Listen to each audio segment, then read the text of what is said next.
ጤና ይስጥልን። ነብሮ ይስጥልን። እንዴት አለ? እግዚአብሔር ይመስገን። አደራችሁ? እግዚአብሔር ይመስገን። ሰላም ነው አለን። እና አዲስ ነገር ወደ ወኮ ወረደ መሰለኝ አሁን። አወራረዱስ በጣም የሚያስጠላ ይላል። አንተ ጌታቸው አከለ ደስ ይበለው መስዋዕትነት አስከፈለ። በእናትህ ቅርጢን አስገደለውሽ። ኧረ እባክህ በጣም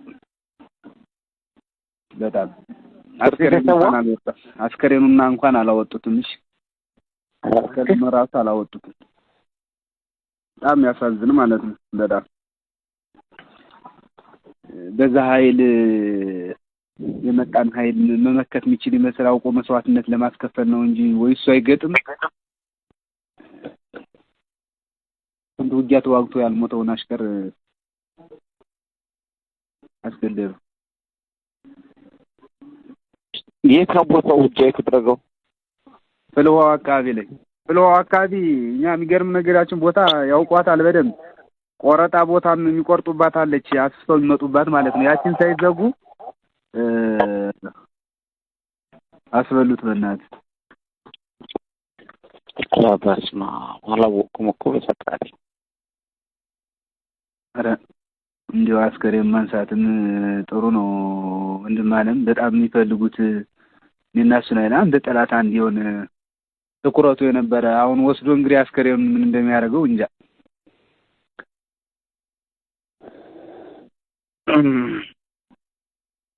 ቦታው ጀርባ ሳይዘጋ ቅርጽ ቆርጧቸው። ደግሞ እኮ ጠባብ ቦታ ነው። አንተ በትንሽ ኃይል መዘጋት ይችላል እኮ። ወረደ በኋላ ነው ሳይወርድ ነው ወርዶ ፍልውሃ ማለት እኮ ወርዶ ጸበሎ የለችም። ጸበሎ እዛ አካባቢ ላይ ነው። መዋጋት አልነበረባቸውም በታሪክ በዛ ኃይል እንደዚህ ሰራዊቱ ስለልቦናው እንትን ብሎ መሪ ሙቶ ነው አይደለም። መሪ አባል ሙቶ እንኳን አስከሬን ሳናነሳ እንኳን መጣም ነበር። አንተ ጭራሽ እኮ ይሲ መሪ ሙቶ እንኳን አስከሬን ሳይነሳ ነው የተወጣ። ተቆረጧቸው። ምን ይደረግ እና ሌላ የተሰዋለ